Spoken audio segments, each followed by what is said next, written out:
Good evening students, कैसे हैं आप लोग। बेटा आज के लेक्चर में हम लोग एरर एनालिसिस की बातचीत करेंगे। एरर एनालिसिस के नाम से क्लियर है कि जब आप किसी भी फिजिकल क्वांटिटी को मेजर करते हैं, फाइंड आउट करते हैं कि एक्सपेरिमेंट के दौरान उसको निकालते हैं, तो जो आपकी मेजर्ड या ऑब्जर्व्ड वैल्यू होती है, जो आपके द्वारा नापी गई जो या निकाली गई जो उस फिजिकल क्वांटिटी की वैल्यू होती है, वो ट्रू वैल्यू से थोड़ी सी अलग हो सकती है। तो ये जो आपकी मेजर्ड वैल्यू जो है वो ट्रू वैल्यू से जो हल्का सा अलग होती है, कम या थोड़ी सी ज्यादा होती है, या इसका जो ट्रू वैल्यू से थोड़ा सा डेविएशन होता है, उसे ही हम एरर कहते हैं। जैसे मान ली मैं कहूं इस पेन की लंबाई नापिए, और अगर इस पेन की ट्रू लेंथ 10 सेंटीमीटर है, अब आप इसको अगर स्केल से या वर्नियर कैलिपर से अगर इसकी लंबाई को नापते हैं और आपकी लंबाई मान ले 10.1 सेंटीमीटर आती है, तो इस ट्रू वैल्यू से इसमें 0.1 सेंटीमीटर का अंतर होता है, इसे ही हम एरर कहते हैं। हो सकता है आप इसकी लंबाई 9.8 सेंटीमीटर निकालें, तो ये ट्रू वैल्यू से 9.8 में जो डिफरेंस है इसे हम एरर कहते हैं। तो error is what? Deviation of the measured value from the true value is called error. तो इस चैप्टर को आगे बढ़ाने से पहले इसमें हम दो छोटी छोटी इंपॉर्टेंट डेफिनेशंस पढ़ते हैं, फिर आगे बढ़ते हैं। तो पहली डेफिनेशन है एक्यूरेसी एंड प्रिसाइसन। एक्यूरेसी एंड प्रिसाइसन क्या है? अब एक्यूरेसी का मतलब समझिएगा। हम इस पेन का एग्जांपल ले लेते हैं। हमने कहा इस पेन का, या चलिए एक रॉड ले लेते हैं। हमने कहा एक रॉड है, इस रॉड की कुछ ट्रू लेंथ है, कुछ इसकी सच्ची एक्चुअल लेंथ है। तो इसकी ट्रू लेंथ जो है वो सपोज वही मान लेते जो अभी लिया था 10.0 सेंटीमीटर है, राइट? ये 10.0 सेंटीमीटर है। अब आपको इस रॉड की लंबाई मेजर करने के लिए हमने कहा भाई साहब आप मेजर करिए। आप इसको स्केल लगाते हैं, स्केल जो ऑर्डिनरी स्केल आपके बैग में रखी है उस स्केल से लेते हैं, यहां से यहां तक लंबाई मेजर करते हैं। आप यकीन माने अगर आप इसकी लंबाई 2-3 बार लेंगे तो हर बार आपको वैल्यू में थोड़ा ना थोड़ा फर्क नजर आएगा। तो आप इसकी पहली लेंथ मेजर करते हैं, मान ले 10.2 सेंटीमीटर आप पाते हैं। फिर दोबारा मेजर करते हैं, या मान लीजिए इसी रॉड की लंबाई को दूसरा स्टूडेंट मेजर करता है, वो कहता है कि मेरी लंबाई तो 10.4 सेंटीमीटर आ रही है। तो तीसरा बंदा कह सकता है कि मेरी लंबाई 9.7 सेंटीमीटर आ रही है। एक चौथा बंदा है, एक चौथा स्टूडेंट है, वो इसकी लंबाई को नापने के लिए एक ऐसा इंस्ट्रूमेंट यूज करता है जो डेसिमल के एक प्लेस तक नहीं बल्कि 2 प्लेस तक करेक्ट नापता है। इस बात को ध्यान से सुनिएगा। इन तीनों मेजरमेंट में सेंटीमीटर में डेसिमल के एक प्लेस तक करेक्ट वैल्यू नापी गई है, और डेसिमल के एक प्लेस तक सेंटीमीटर में करेक्ट वैल्यू ऑर्डिनरी स्केल देता है, क्योंकि ऑर्डिनरी स्केल का लीस्ट काउंट 1 मिलीमीटर है, और 1 मिलीमीटर को अगर सेंटीमीटर में रखें, बट लीस्ट काउंट जो ऑर्डिनरी स्केल है वो 1 mm है, और अगर उसे सेंटीमीटर में रखें तो 0.1 सेंटीमीटर आएगा। ये ऑर्डिनरी स्केल का है। तो अगर आप ऑर्डिनरी स्केल से कोई चीज नापेंगे तो वो सेंटीमीटर में डेसिमल के एक प्लेस तक ही करेक्ट वैल्यू देगा। 2 तक अगर आप लिखते हैं तो आप अवैज्ञानिक नॉन साइंटिफिक बात कर रहे हैं और वो गलत है, राइट? तो इन 3 लोगों ने इस स्केल की लंबाई को ऑर्डिनरी स्केल से, ऑर्डिनरी मीटर स्केल जो तुम्हारे बॉक्स में रखी उससे नापा। उन्होंने कहा ये आ रहा है। एक चौथा बंदा था, उसके पास मीटर स्केल नहीं थी। उसने क्या किया? उसने वर्नियर कैलिपर्स इस्तेमाल कर लिया। और आपको ध्यान होगा, आप जाके बेटा वर्नियर कैलिपर्स का लेक्चर इसी में हमारे चैनल में वर्नियर कैलिपर्स में जो भी लेक्चर पढ़े उन्हें ध्यान से देख लें। बट यूजफुल है, खूब अच्छे खासे सवाल इम्तिहान में आ जाने के चांस रहते हैं। मैं कंपटीशन की बात कर रहा हूँ, जेईई मेंस, एडवांस और नीट में हर जगह आपको मिलेंगे। तो वहां आप जाके देख लें, तुम्हें याद होगा वर्नियर कैलिपर्स का लीस्ट काउंट 0.01 सेंटीमीटर होता है, डेसिमल की 2 प्लेस तक करेक्ट नापता है। तो अगर भाई साहब इस स्केल को, इस रॉड की लंबाई को वर्नियर स्केल से, वर्नियर कैलिपर से नापा जाएगा तो वो 2 प्लेस तक लाएगा। और सपोज इस बंदे ने 10.75 सेंटीमीटर लंबाई नापी।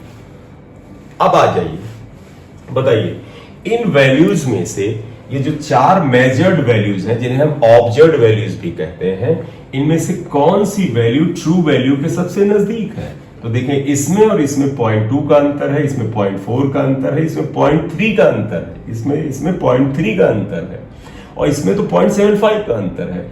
तो this value is closest to the true value, और जो वैल्यू ट्रू वैल्यू के सबसे नजदीक होती है वो सबसे एक्यूरेट वैल्यू होती है। तो तुम कह सकते हो इन सभी मेजर्ड वैल्यू में जो मोस्ट एक्यूरेट वैल्यू क्या है? एक्यूरेट वैल्यू जो है वो 10.2 है। तो अगर मैं तुमसे कहूं what is the meaning of accuracy?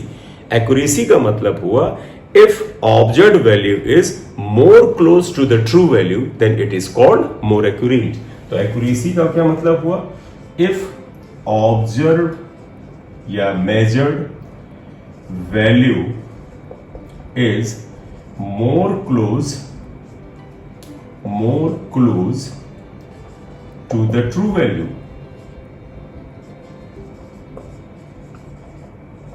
Then it is more accurate.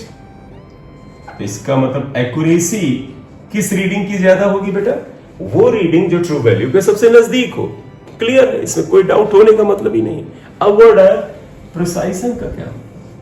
जरा इन चारों मेजरमेंट में देखिएगा बेटा, ये वैल्यू इसके सबसे नजदीक है, इसमें 0.4 का अंतर है, थोड़ा लेस एक्यूरेट है, इसमें 0.3 का अंतर है इसकी तुलना में, तो ये वैल्यू इसकी तुलना में थोड़ी बेहतर है क्योंकि ये 0.4 से डेविएटेड है और ये 0.3 से डेविएटेड है। ये तो 0.75 से डेविएटेड, तो मोस्ट डेविएटेड, ये सबसे लीस्ट एक्यूरेट वैल्यू है क्योंकि इसमें और इसमें 0.75 का अंतर है, तो ये लीस्ट एक्यूरेट है, लेकिन ये डेसिमल के 2 प्लेस तक आ रहा है। तो अगर कोई वैल्यू डेसिमल के ज्यादा प्लेसेस तक नापी जाती है, एक ऐसे इंस्ट्रूमेंट का उपयोग करके नापी जाती है जिसका लीस्ट काउंट डेसिमल के ज्यादा प्लेस तक है, वो ज्यादा प्रिसाइज होती है। तो this value is more precise, this is more precise. तो अब तुम्हारे मन में आएगा कि सर प्रिसाइजन का आंकलन कैसे करें, प्रिसाइजन का डिसीजन कैसे लिया जाए? बड़ा सिंपल सा है, if any value is up to more number of decimal places then it is more precise. और तुम्हें पता है जो वैल्यू डेसिमल के ज्यादा प्लेस तक होता है, जैसे देखिए ये वर्नियर कैलिपर्स है, इसका लीस्ट काउंट डेसिमल के 2 प्लेस तक है, जबकि ऑर्डिनरी स्केल का लीस्ट काउंट डेसिमल की 1 प्लेस तक है। तो इसका मतलब जिस भी वैल्यू का लीस्ट काउंट ज्यादा है, ज्यादा का मतलब डेसिमल के ज्यादा प्लेस तक है, वो वैल्यू ज्यादा प्रिसाइज है। तो जब प्रिसाइजन की बात आए तो ध्यान रखिएगा प्रिसाइजंस मीन लीस्ट काउंट, जिसका लीस्ट काउंट ज्यादा डेसिमल प्लेसेस तक है वो ज्यादा प्रिसाइज है। और लीस्ट काउंट का आगे आने वाले चैप्टर्स में कुछ और नाम चलते हैं, उसे हम लिमिट ऑफ रेजोल्यूशन भी कहते हैं। तो जिसका लिमिट ऑफ रेजोल्यूशन ज्यादा होता है, यानी डेसिमल के ज्यादा प्लेस तक होता है, वो भी ज्यादा प्रिसाइज होता है। प्रिसाइजन मीन्स लीस्ट काउंट, या प्रिसाइजन मीन्स की बजाय लिख दीजिए precision deals with least count, यानी इफ और limit of resolution, limit of resolution थोड़ा सा फर्क है इसमें, लेकिन आप लिमिट ऑफ रेजोल्यूशन को लीस्ट काउंट के इक्विवेलेंट ही मान के चले, या इसे रिजॉल्विंग लिमिट भी कहते हैं, रिजॉल्विंग लिमिट। तो इसका क्या अर्थ निकला बेटा कि अगर कोई वैल्यू ज्यादा डेसिमल के प्लेस तक नापी गई है तो उसका लीस्ट काउंट ज्यादा है, लिमिट ऑफ रेजोल्यूशन ज्यादा है, रिजॉल्विंग लिमिट ज्यादा है, तो वो ज्यादा प्रिसाइज है। ठीक है, तो ये एक्यूरेसी और प्रिसाइजन का अर्थ समझ में आया, इतना नोट कर लो। थोड़ा एग्जांपल में समझा देते हैं। और in an experiment measured values are, कोई चीज है वो मतलब किस चीज को मेजर किया ये क्वेश्चन नहीं है, बस मेजर्ड वैल्यूज ध्यान से देखिएगा। 24.5 centimetre, 24.6 centimetre, 24.2 centimetre, 25.25 centimetre, and true value is 24.0 centimetre. तो ट्रू वैल्यू ये है। तो इनमें बताइए बेटा ट्रू वैल्यू के सबसे नजदीक कौन है? देखो ये 0.5 अलग है, ये 0.6 अलग है, ये 0.2 अलग है, तो ये सबसे एक्यूरेट है। Then 24.2 centimetre is most accurate, most accurate, बोले क्लियर? तो देखें ये सबसे एक्यूरेट क्योंकि इसमें सबसे कम अंतर है, और सबसे प्रिसाइज कौन है? ये है। हालांकि ये ठीक ठाक डेविएटेड है, तो भाई ये अगर मन में आए कि सर आप जो प्रिसाइज वैल्यू निकाल रहे हैं वो ज्यादा डेविएटेड भी निकाल रहे हैं, नहीं, आपको लगे इसे चेंज कर लीजिए भाई साहब, आप मानो 24.35 कर लीजिए। अब आप देखिएगा ये डेसिमल के 2 प्लेस तक है तो ज्यादा प्रिसाइज है, तो यहां पर क्या आएगा 24.35 सेंटीमीटर इज मोर प्रिसाइज। क्यों मोर? क्या जो गिवन डेटा है इसमें मोस्ट प्रिसाइज है, most precise. Why? Up to 2 decimal places, right? तो जगह अगर आपको ट्रू वैल्यू दे दी जाए और फिर मेजर्ड वैल्यूज से कंपेयर कराया जाए तो आप मोर एक्यूरेट या most accurate and more precise या मोस्ट प्रिसाइज वैल्यू निकाल सकते हैं। ठीक है, ये है। अब एक और चीज, वो अगली चीज क्या है कि कभी भी किसी रीडिंग में अगर आपको ट्रू वैल्यू ना दी जाए, सीधे डेटा दे दिया कि भैया एक ऑब्जर्वेशन में ये वैल्यू मिली, तो बताओ इसमें सबसे ज्यादा एक्यूरेट कौन है?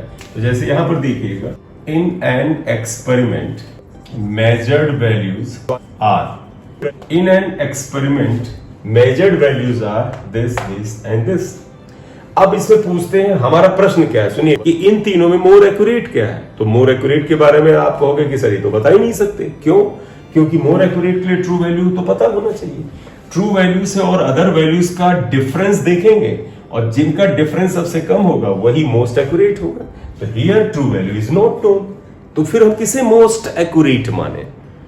मोस्ट एक्यूरेट यहां पर वही होगा जो मोस्ट प्रिसाइज है। मतलब अगर केवल ऑब्जेक्ट वैल्यूज दे दी जाए तो जो सबसे प्रिसाइज है वही सबसे एक्यूरेट है। जैसे देखिएगा ये डेसिमल के 2 प्लेस तक है, ये भी डेसिमल के 2 प्लेस तक है, लेकिन ये डेसिमल के 3 प्लेस तक है, ये ज्यादा प्रिसाइज है। और क्योंकि ट्रू वैल्यू से तुलना करने के लिए आपके पास कुछ है नहीं, तो it is most accurate also. तो यहां पर क्या आएगा? Here 3.005 is most precise and also most accurate। Reason ये है, मैं बता दूं, जो वैल्यू डेसिमल के ज्यादा प्लेस तक नापी जाती है वो इसका मतलब ज्यादा बेहतर इंस्ट्रूमेंट से नापी जा रही है, और जो ज्यादा बेहतर इंस्ट्रूमेंट से नापी जा रही है वो ज्यादा डेसिमल प्लेसेस तक नापी जा रही है और वो ज्यादा एक्यूरेट है। ठीक है, इस लेक्चर में हमने यहां पर बताया कि एक्यूरेसी और प्रिसाइजन का क्या मतलब है, एरर का क्या मतलब है, और अगले लेक्चर में हम types of error, systematic error, random error और फिर उनको निकालने के मेथड पढ़ेंगे। Kindly like, subscribe and share the channel. आपके शेयरिंग की आवश्यकता है, व्यूज की आवश्यकता है। Thank you very much.